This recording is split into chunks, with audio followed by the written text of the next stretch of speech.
Hola, ¿qué tal? Bienvenidos a esta nueva entrega acerca de budismo Nichiren. Estamos una vez más aquí conversando respecto del tema de la felicidad, tema clave, ¿cierto? En el budismo, en cualquier vertiente del budismo. Y ojalá debiese ser el punto clave de cualquier práctica espiritual y religiosa, en enfoque en una felicidad auténtica, en una felicidad verdadera, que no está supeditada a las condiciones externas de la vida, sino que al contrario, es el camino mediante el cual vamos creando esas condiciones externas, ¿cierto? Es una felicidad que proviene desde el interior del ser humano, desde tu budeidad, desde tu verdadero ser. Vamos a hablar hoy día acerca de dos conceptos de los cuales se conversa mucho en el budismo de Nichiren Daishonin, que son la felicidad absoluta y la felicidad relativa. Verán, según el budismo Mahayana que enseñaba Nichiren, existen dos tipos de felicidad: la relativa, que es temporal, y la absoluta, que es duradera. La felicidad relativa es el sentido de satisfacción, gratificación o euforia que se experimenta al lograr algún objetivo o ver nuestros deseos cumplidos. Dada la naturaleza temporal de lo que conseguimos o adquirimos, esta felicidad suele desvanecerse con el tiempo. Si somos individuos fundamentalmente infelices, los seguimos siendo y a menudo, después de sentir júbilo, nos sentimos más abatidos que nunca, porque sentimos mucho su ausencia. Por ejemplo, cuando uno ha estado felizmente casado, la muerte de su esposa puede sumirle en la más profunda desgracia. También hay muchos que llegan al final de su vida solos, indigentes y miserables a pesar de haber adquirido cierta fama o popularidad. Ni la riqueza, ni el estatus, ni la fama, ni la belleza pueden garantizarnos una vida feliz. Esto se debe a que la felicidad basada en estos aspectos es una felicidad relativa. Es dependiente, circunstancial y temporal. Quien se esfuerce por construir una vida feliz basada en la riqueza, el estatus, la fama o la belleza, terminará encontrando insatisfacción, pérdida e infelicidad. En cambio, el budismo expone una felicidad absoluta y duradera. La felicidad absoluta es un estado de vida en el que podemos disfrutar de nuestra existencia bajo cualquier circunstancia. El estado de la felicidad absoluta también se denomina budeidad. Hemos nacido en esta vida para ser felices, no solamente para soportar el sufrimiento. Esta es una premisa básica del budismo que enseña Nichiren y la Soka Gakkai Internacional, organización laica de los seguidores de Nichiren en todo el mundo. ¿Cómo podemos alcanzar una felicidad duradera cuando nuestro estado vital es tan voluble? Un principio budista básico denominado los 10 mundos destaca sistemáticamente el drama incesante que hay en cada momento de nuestras vidas interiores. Ok, vamos a pasar a un tema importantísimo que son los 10 estados, son clave dentro del budismo, ¿ya? Así que antes de entrar en ese tema, me parece oportuno mencionar que el hecho de que estas cosas que hemos mencionado no nos garantizan la felicidad si estamos, por supuesto, plenamente dotados y está completamente permitido que las desees y que las busques y que las tengas, ¿ya? No te estoy diciendo que renuncies a tu riqueza o que renuncies a tu pareja, si es que la amas, o que renuncies al deseo de encontrar a tu alma gemela o de juntar dinero, hacerte rico, lo que sea que tengas en mente, ¿ya? Eh, todos tenemos deseos y es parte fundamental de la vida y está expresado también en otros capítulos de esta misma serie. Es importante, sí, que no te apegues y que no te apegues a esas cosas, a las cosas que tienes, que te gustan, o que te apegues a tus deseos que si no se cumplen no voy a ser feliz, porque de hecho no es cierto. Y ese es el gran asunto, lo que se explica acá, ¿ok? Bueno, seguramente si has pasado por la experiencia gratificante de reunir fortuna o de experimentar un amor profundo o de lo que sea que haya sido en tu momento una meta y que luego se concretó, sabes sobremanera que luego de pasada la euforia inicial, después te acostumbras y esa felicidad así, ¡guau!, ¿cierto? Decanta a quizás a una felicidad más calmada, ¿cierto? Menos eufórica. Y que incluso algunas de estas cosas que en su momento te fueron tan placenteras, con el tiempo ya no lo eran. Sencillamente dejaron de ser importantes algunas de estas cosas. A lo mejor querías conseguir un auto, un ejemplo. Y cuando lo tuviste fue como, ¡wow!, lo logré, tengo mi auto. Pero después de un tiempo, a lo mejor ese auto incluso fue el origen de un sufrimiento, que ahora tengo que pagar estas cuentas y estos seguros y estoy chato, mejor me deshago del auto. Es un ejemplo, a lo mejor no tiene nada que ver con tu caso, pero sí hay muchas cosas en tu vida que a lo mejor quisiste y que después se convirtieron en una fuente de sufrimiento, que a lo mejor quisiste, las conseguiste y luego sencillamente dejaron de ser tan importantes como eran en un principio, o cosas que tuviste, que quisiste y las conseguiste, fuiste feliz durante un tiempo y después las perdiste, ¿cierto?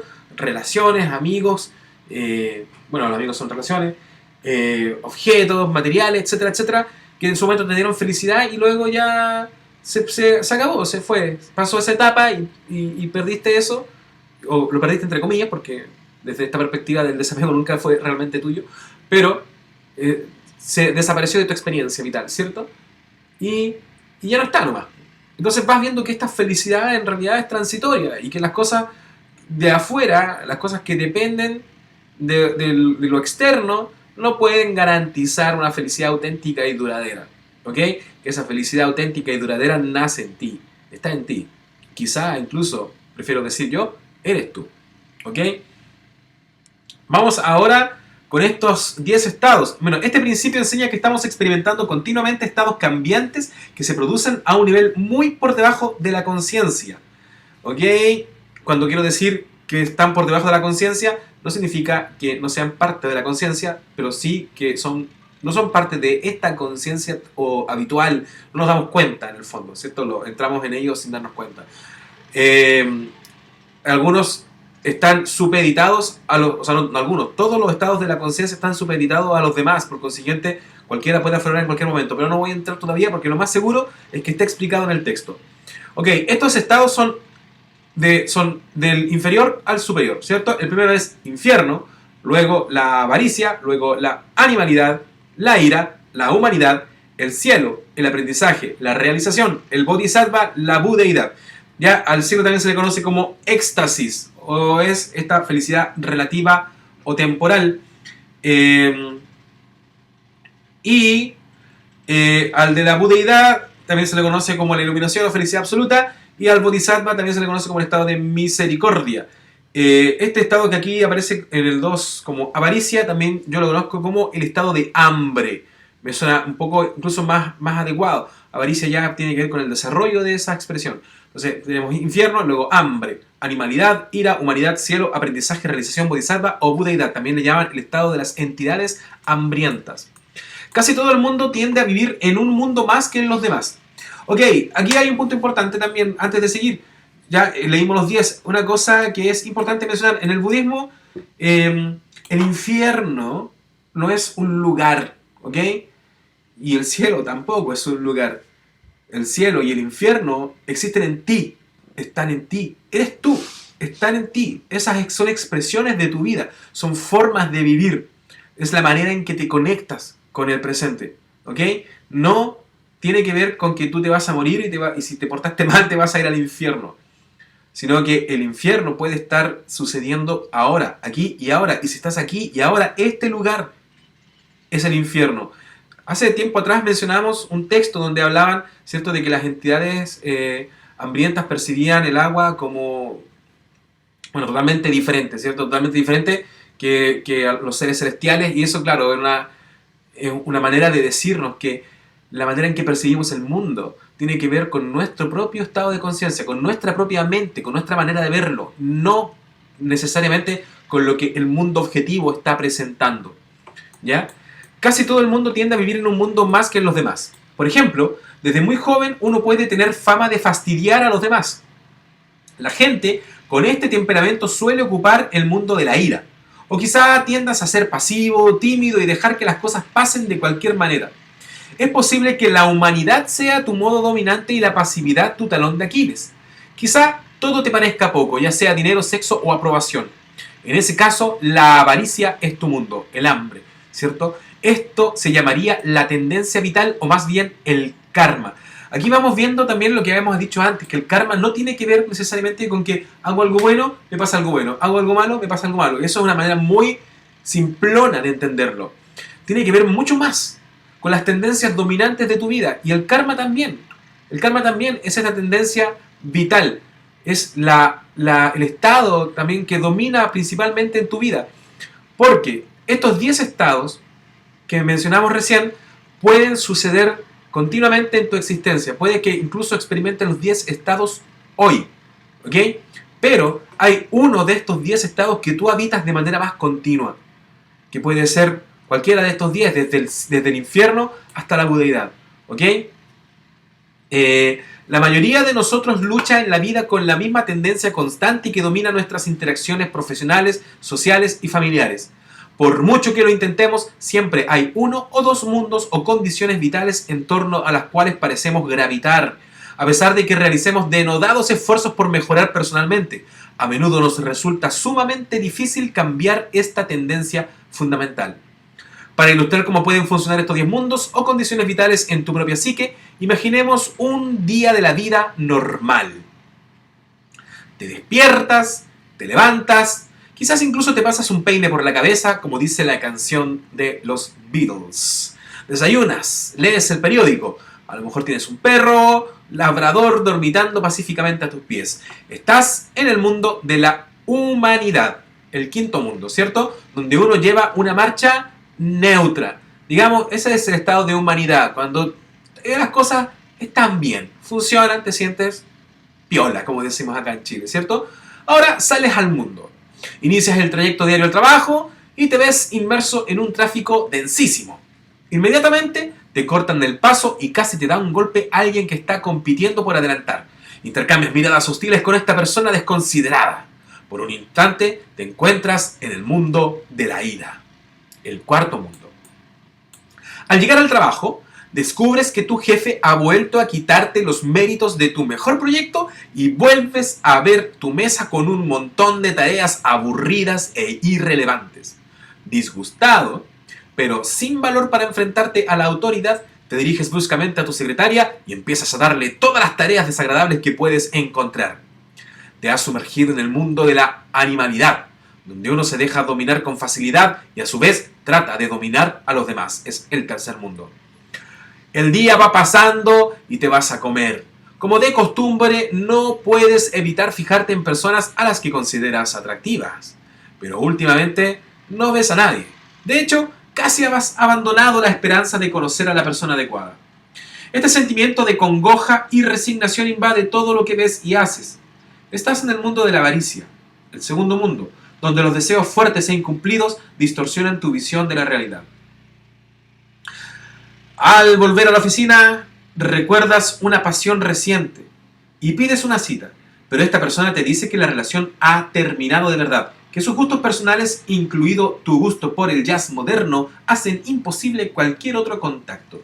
Sorprendido y herido, empiezas a sentir que nunca serás feliz y que no tienes salida. Tu carrera es una calamidad.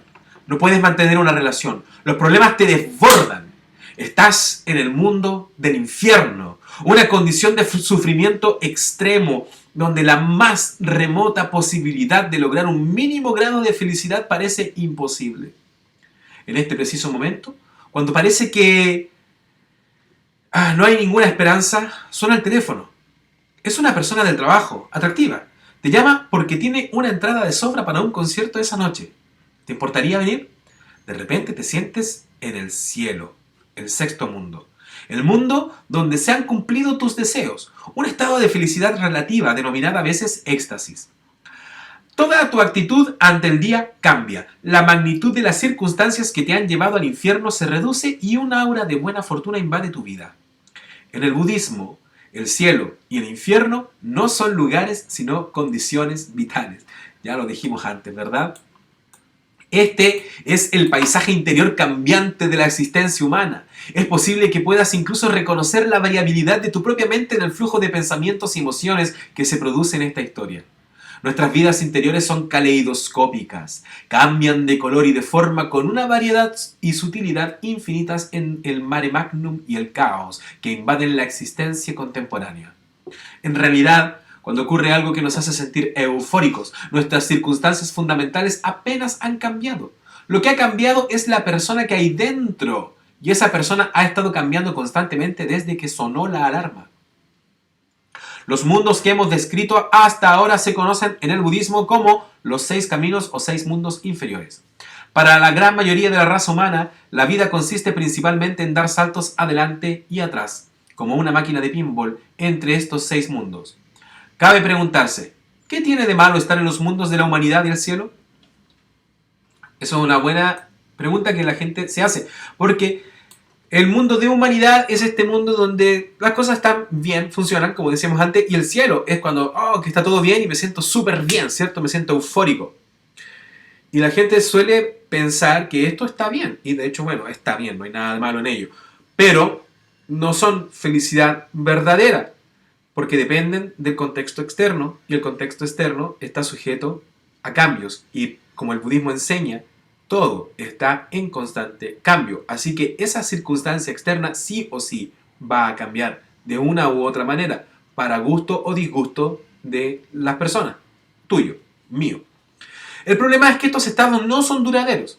En los 6 caminos inferiores estamos viviendo principalmente en reacción a las circunstancias externas. Ok, pero no perderme del párrafo. Voy a dejar una pequeña marca acá, porque quiero volver un poco a la lista que vimos anteriormente, para que no se me pierdan. Los 6 estados inferiores son los que van del infierno hasta el cielo. Son infierno, avaricia o hambre o entidades hambrientas, animalidad, ira, humanidad y cielo. ¿Ok? Esos 6 son los 6 estados inferiores. Son los 6 caminos inferiores, como quieran llamarlo. Estamos viviendo principalmente, cuando estamos en esos 6 caminos inferiores, en reacción a las circunstancias externas. En estos mundos inferiores estamos a merced de nuestro entorno. Nuestro bienestar depende de algo o de alguien. Una persona que se encuentra en los mundos inferiores está condenada a llevar una existencia de veleta. O sea, es feliz cuando las cosas están bien e infeliz cuando las cosas están mal, ¿cierto? Aquí dice, e infeliz cuando no controlando o controlando muy poco su vida, a pesar de realizar grandes esfuerzos por conseguirlo. Bueno, eso mismo. La verdadera felicidad nunca puede enraizar en estas arenas movedizas. Por dentro de nosotros tenemos el potencial para lograr un tipo de felicidad diferente, más sólida, que culmina con la felicidad absoluta de la budeidad. Los mundos superiores, incluida la budeidad, se conocen como los 4 mundos nobles, ¿cierto? Se llaman los 4 mundos nobles, entonces tenemos los 6 caminos inferiores y los 4 mundos nobles. A diferencia de los estados o condiciones que son más reactivos de los 6 mundos inferiores, los 3 primeros mundos nobles del aprendizaje, la realización y el bodhisattva son proactivos. Ok, ¿se entiende lo que significa eso? Si no lo entiendes, significa que los 6 estados inferiores son estados donde tú reaccionas a tu entorno. ¿Ok? Y en el estado de aprendizaje, de realización y bodhisattva, tú eres proactivo, tú estás generando las condiciones de tu entorno y tus condiciones interiores. El budismo de Nichiren utiliza estos estados como base para una práctica que nos lleva a otro estado de felicidad absoluta creado por nosotros mismos. Volvamos al escenario de nuestro día en la vida. Animado por la llamada telefónica y deseando no hundirse en un cúmulo de sentimientos negativos que te inspira este trabajo, te sumerges en él con entusiasmo renovado. Un importante proyecto de investigación en el que has estado trabajando durante un tiempo. Un proyecto que te permite comprender mejor tu profesión y cómo funciona el mundo. Las horas vuelan como minutos. Estás en el mundo del aprendizaje, donde aprendes sobre la vida, aunque lo hagas en un marco que no tenga nada que ver con el budismo. Eso también es importante, ¿eh? Para el budismo, ya lo hemos dicho antes, no es... Es una religión, o sea, es una religión, yo no lo voy a negar. Es una religión y tiene muchos aspectos espirituales y místicos, pero fundamentalmente se aleja del concepto tradicional de religión. No tiene tanto que ver con lo que crees, o si crees en una entidad externa. No tiene que ver con esta entrega de fe ciega en una divinidad, y no estoy hablando de desmedro de ello. Yo no sé lo que es la verdad absoluta, y eso lo he dicho en todos los audios, no en todos, pero en varios. Yo no sé lo que es la verdad absoluta, solamente te estoy entregando un punto de vista. De hecho, incluso he mencionado por ahí que ambas creencias podrían ser incluso complementarias. Es cosa de abrir un poco la mente, abrirse a las posibilidades, ¿ok? Porque esto tiene que ver con la manera en que llevas tu vida. No se trata acerca de a qué deidad le enciendas velas o cuánto tiempo eh, ores mirando al cielo, sino tiene que ver contigo, con tu vida, con estos cambios internos que te llevan hacia la felicidad y la sabiduría. Eso es el budismo, ¿ok? Entonces, el aprendizaje o los estados, digamos, de evolución de la conciencia no tienen necesariamente que ver con la práctica y el estudio del budismo, sino tienen que ver con tu vida, con tu vida. Ahora, obviamente, el comprender cómo funciona esta vida, el intentar estudiar y comprender el universo y cómo se relaciona las personas contigo y cómo tú te relacionas con ellas y cómo tu entorno lo generas a través de tus pensamientos y tus acciones, obviamente es mucho más enriquecedor y te ayuda a tomar mejores decisiones para tu crecimiento y tu felicidad. ¿Ok? Así que imagínate que estamos estudiando, ¿cierto? Investigando, trabajando durante un tiempo para mejorar este proyecto, comprender mi profesión y cómo funciona el mundo. Esto también es el mundo de aprendizaje. Aprendes sobre la vida, aunque lo hagas en un marco que no tenga nada que ver con el budismo, lo decíamos hace un momento. Al regresar a casa, decides tocar el piano para hacer tiempo hasta la hora de tu cita. Te ves cada vez más absorto en una secuencia concreta de jazz que exploras a través de múltiples variaciones. Ahora estás en el octavo mundo. La realización, que suele describirse como un tipo de descubrimiento que viene de la disciplina, también se caracteriza como la emoción de controlar algo difícil y se aplica tanto a la construcción de un barco en un astillero o al bordado sobre cañamazo como a la composición de un soneto o una sinfonía. Supongamos que un acorde de piano triste te recuerda de repente que tienes un amigo enfermo en el hospital. Decides visitarlo de camino al concierto de jazz. Ahora estás en el mundo de Bodhisattva o compasión, caracterizado por la voluntad de ayudar a los demás. Este mundo también se conoce como aspiración a la iluminación, ya que, como veremos, la preocupación por la felicidad y el bienestar de los demás forma parte de la conducta de un Buda. Y ahí dejamos el texto de hoy con 22 minutos. Espero que les haya interesado, que les haya gustado. Y si encuentran que de alguna manera enriquece sus vidas, me dejan un comentario. Si creen que a alguien más le puede servir, compartan. Y eso, muchas gracias por escucharme y nos vemos en la próxima entrega. Chao.